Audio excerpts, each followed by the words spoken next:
मैंने कहा था ऑटो पार्ट्स मुझे लग रहा है कि बहुत बेहतरीन परफॉर्म करेंगे, और इसमें जो मेरी आपके पास टॉप पिक्स थी वो सर्विस इंडस्ट्री थी, बलूचिस्तान व्हील्स था, AGIL था, आपका SGF जो आपका सर्विसेज ग्लोबल फुटवेयर था वो, और आपका HTL। ठीक है, ये 5 स्टॉक्स है। अगर आप सरमाया स्कोर को यहाँ पे थोड़ी सी रैंकिंग वाइज देखोगे तो बलूचिस्तान व्हील, पैंथर टायर्स, थल लिमिटेड, ये आपके पास आ रहे हैं। ठीक है, सो ये सारे स्टॉक्स मेरे पास आ रहे थे, और जरा अब इनकी आप परफॉर्मेंस को थोड़ा सा देखना। ठीक है, पहली चीज नोट करो कि मेरे पास टॉप 10% में कौन कौन से स्टॉक्स आ रहे हैं। सर्विस इंडस्ट्री 18 स्टॉक, ठीक है ना, टॉप 10 में आ गया। बलोचिस्तान व्हील 37, यानी कि 50 के अंदर अंदर मैं इसको टॉप टॉप समझ रहा हूं। ठीक है, SGF 47 टॉप में आ रहा है। ठीक है, AGIL टॉप में आ रहा है। ठीक है, फिर उसके बाद आ जाओ HCL मेरे पास टॉप पे नहीं आ रहा। ठीक है, यानी कि HCL मेरी रिकमेंडेशन जरूर थी, इसका मतलब ये है कि ये कुछ अरसे बाद इसकी रैंकिंग जो है वो गिर गई, यानी कि इसका स्कोर गिर गया मेरे एंड पे। ठीक है, अच्छा अब इनकी जो परफॉर्मेंस अगर आप देखोगे तो ये देखें, ठीक है, कहां पे मार्केट तकरीबन -2% परफॉर्म किया, सर्विस इंडस्ट्री +30% पे है। ठीक है, बलोचिस्तान भी +25% पे है, AGIL 7.5% पे है, SGF 3.8% पे है।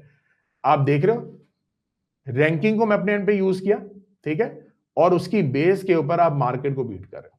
ठीक है, 6 महीने पहले बताए हुए स्टॉक्स हैं, अभी के बताए हुए नहीं है, 6 महीने पहले के बताए हुए मार्केट को बीट कर रहे हैं। ठीक है, सर्विस इंडस्ट्री अगर आपको याद है तो मैं, मेरे ख्याल से बहुत कम लोगों को ने सजेशन दी थी कि आप सर्विस इंडस्ट्री को खरीद लें। सर्विस इंडस्ट्री के पीछे आपके SLM टायर जो इस टाइम पे IPO हो रहा है, ये कंपनी है, सर्विस ग्रुप है। ठीक है, तो सबसे बड़ा बेनिफिट आपको सर्विस इंडस्ट्रीज को होना था, SLM टायर्स का, और इसी के बेस के ऊपर मैंने आप लोगों को सजेशन दी थी कि SRVI इसको खरीद सकते हैं। ठीक है, परफॉर्मेंस देख रहे हो आप, कितने ब्रोकर्स ने आप लोगों को बलूचिस्तान व्हील की सजेशन दी, AGIL की सजेशन दी, सर्विस इंडस्ट्री की सजेशन दी। ठीक है, सो थोड़ा सा सोचना चाहिए आप लोगों को भी कि बेसिकली इस चीज को कंसिडर करें कि डाटा ड्रिवन चीजों पे आए, जो चीज चल रही होती है उसकी बेस के ऊपर आपके स्टॉक्स के परफॉर्मेंस नजर आ रही है, और वो होता है डाटा। फाइनेंस को यूज करें, फाइनेंशियल स्टेटमेंट्स को यूज करें, तो आपको खुद समझ आ जाएगी। ये जो टूल्स आप लोगों ने डिजाइन किए हैं इसीलिए डिजाइन किए। ठीक हो गया।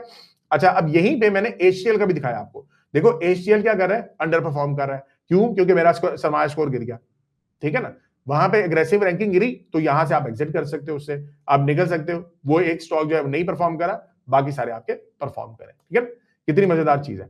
अच्छा, अब यही चीज मैंने एक और आपको दिखाया है। सो ये यहां पे अगर आप देखो तो मैंने थल लिमिटेड भी डाल के आपको दिखाया। ठीक है, सो थल लिमिटेड हमारे पास क्या आ रहा था, अच्छा PTL एंड थल लिमिटेड, ये दो स्टॉक्स भी मेरे इन्वेस्टर जीनी रैंकिंग में आ रहे हैं। सरमाया.com, जहां हर फैसला बने सरमाया।